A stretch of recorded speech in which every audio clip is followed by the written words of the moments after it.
Hey everybody, it's Christina Ernst, the Fat Ass Cancer Bitch, coming to you from the very cozy writing cottage here in Sandwich, Massachusetts. A day early. I'm coming to you on Friday night because it's my mother's 90th birthday party tomorrow. We just finished creating all the favors.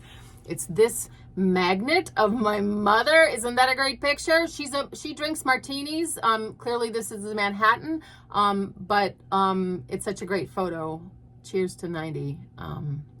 Everyone who comes tomorrow, the 100 people, will get one of these in a little baggie with all her favorite candies, including peppermint patty, which is okay, but also Tootsie Rolls and Twizzlers. My mother's favorite candies. Although she is 90, so maybe there's something to that. Maybe we should all be eating more Tootsie Rolls and Twizzlers and peppermint patties.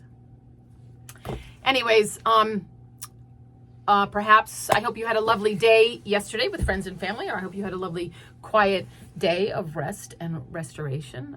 Perhaps this finds you in a pie-induced torpor or a family gathering-induced trance state. But here we are, galumphing, careening, coasting, screaming, leaping, cavorting, tripping into the holidays. Gosh, it always seems fast. I always feel kind of ambushed by the month of December. Here in my house, we are in the midst of a triple feature of holiday launch. Thanksgiving yesterday. Today we had a family outing to see Wicked 2 at Mashpee Commons, which was delightful. And then a casual, is it ever casual, family supper tonight. And then tomorrow, my mother's 90th birthday party for 100 people at the Cultural Center of Cape Cod. It's going to be lovely. And then in the coming weeks, we have, in addition to all the usual festivities and holidays, we have 7 major family birthdays, all requiring presents and many requiring cakes. So ambush is absolutely the word. My husband, Michael, kind of lurches into the holiday season with a kind of grim resignation. He will go through the motions like a champ, but he really just wants it to be January 8th, which is the day after his birthday. His birthday on January 7th is like the capstone of the holidays. That's when all the decorations come down and we can get back to normal and begin our year like normal people. But Michael just wants it to be January 8th. He'd love to skip the next 5 weeks. To that end, this man has scheduled foot surgery on January 8th. Like it's a carrot dangling at the end of this tunnel to get him through the slog of December to get to foot surgery. Like it's like a little treat at the end of this endurance test. I, however, galumph delightedly into the holidays. I love this time of year. It is my favorite time of year. And I do it with delight, but also some anxiety too, emotionally whipped by happy obligation and delicious tradition. And of course, financially depleted, of course, by everything from the price of half and half at Stop and Shop, outrageous, to the price of a pair of organic hipster underpants, also outrageous, that Julia put on her list from some cash-raking conglomerate posing as a socially conscious eco-brand, shamelessly exploiting Gen Z's desire for sustainably sourced underpants to a fare thee well. That said, I am all in for the season and will happily be boiled in my own pudding and buried with a stake of holly through my heart. Thank you, Mr. Dickens.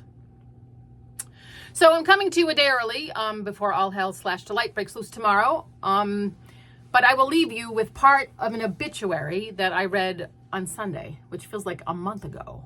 It was just this past Sunday in the New York Times. Perhaps you read it too. I love reading the obituaries. It's really the only reason we subscribe to, well, mostly. We love to do the puzzles, but I really mostly love the obituaries.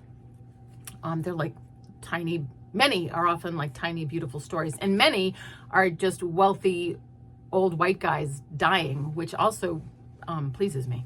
But sometimes an obituary can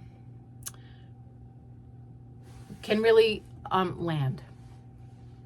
And this one that I read on Sunday was very special. Maybe you read it too. It was about a woman named Mary Jane James Brett.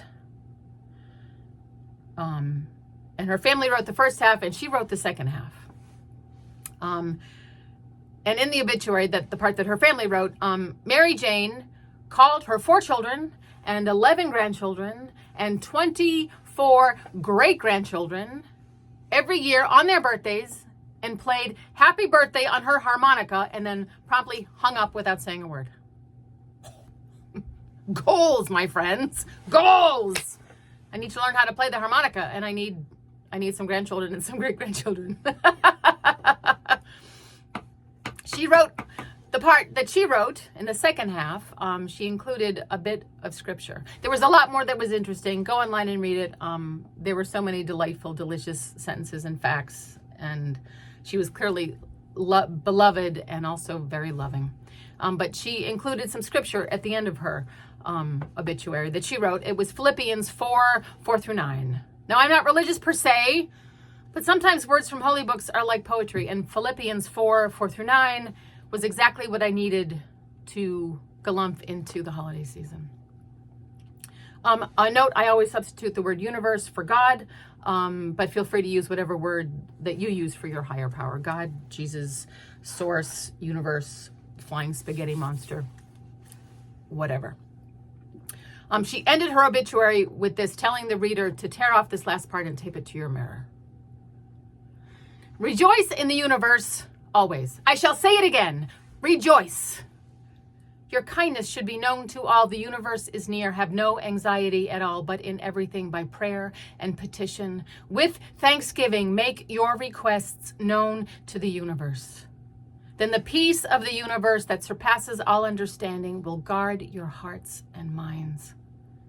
Finally, friends, whatever is true, whatever is honorable, whatever is just, whatever is pure, whatever is lovely, whatever is gracious, if there is any excellence, and if there is anything worthy of praise, think about these things. Keep doing what you have learned and received and seen and heard, and the peace of the universe will be with you.